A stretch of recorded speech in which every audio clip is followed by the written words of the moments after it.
So this is another segment on the rest of the story, which we're highlighting some important developments and practices that we have at Birchwood that sort of go to the heart of why the school has been successful and what we hope will continue well into the future. Professional development, because it helps train the teachers long-term, not just a year or 2 years, but it's a long-term development because that's what growth is. They're the most important parts of everything, part of what we do. Our mission is wonderful, but if it cannot be implemented in each class at every grade level, then it doesn't mean anything. That requires teachers to be on board with what we do. And that includes being familiar with the theory that's behind what we do and also the practices. And we've been drawing on resources, history, and science for more than 40 years to understand, how do children grow? How do they learn? How do they become productive, contributing members of their world? What kind of condition do they need to be in to make their teen years excel? These are the kinds of things we've been searching for and searching ongoing. It's a quest. You never completely come down with all the right answers, but you're pursuing all the time. How do we make this better? How do children grow? How do children get better educated? And so professional development sits at the center of continuing Birchwood School as it is. Yes, a lot has to do with myself and my wife and the founding teachers. But more so than that, there's a quest to get better, to understand that historically, what are the great minds and the great teachings that we have embraced and feed the way we approach teaching? And what are the great discoveries in science of the last 50, 60 years, which have told us a lot about the best ways to educate children and the best way to shape their character. So we want teachers to have time. Now, we dedicate time. We don't tell teachers to do something. We dedicate time on Mondays. Every other Monday, it switches off with oversight meetings. And then you've probably noticed we have a number of days, full days and half days dedicated to professional development. So what do? We read. Oftentimes I will have prepared segments from books, quite a number of books that the teachers will read, they'll study, they'll mark up, they'll reflect on, they'll discuss, especially they'll ask questions to probe.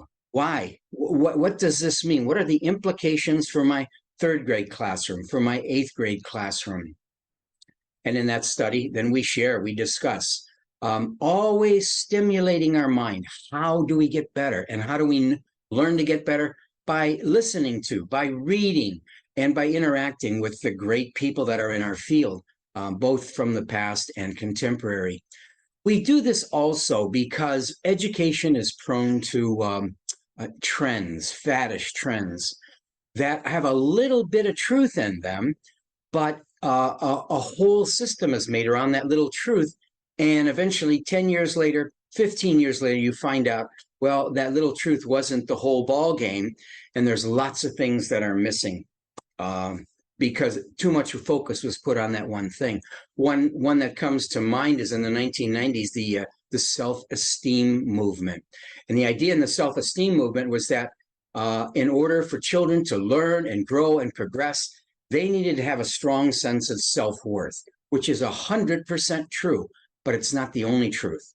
So there were lots of strategies of telling children they're wonderful, they're terrific, which, in a way I agree with, but it was never based on things children did, on their true accomplishments. It was telling them they had worth just because they have worth. And although there's some value in that, not in the learning environment, the self-worth, the self-esteem has to come from genuine accomplishments. Well, eventually that kind of time spent on so-called building up children's self-esteem, it went nowhere. And in fact, it caused a lot of damage in curriculums because you're focused on the wrong things. And there's other such fads. And it is only by our teachers together as a group pursuing, again, what is the theory and philosophy behind educating children in a way that makes them strong young people? And what are the practices that allow us to fulfill that? There's a constant asking of questions. Does this work? I'm going to try that. Does that work? You're always probing to find the best that you can. And to do that, you need to be in an environment that's intellectually curious and that promotes that kind of searching, that kind of quest to get better and better.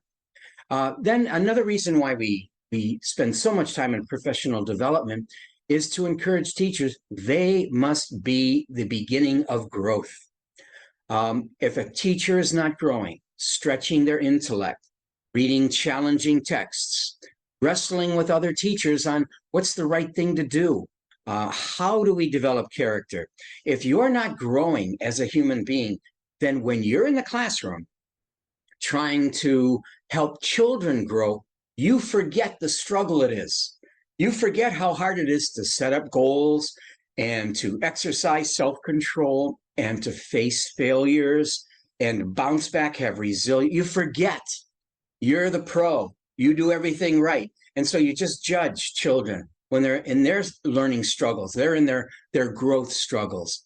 But if you over and over again are wrestling with things, I don't quite understand, I don't quite get this, I'm not doing as well as I thought, and you're wrestling with your growth, then when children are in your classroom and they too are struggling with growth, you're challenging them, you're asking them to work on a higher plane, and they fail, they get discouraged, they get disappointed, but you know that feeling.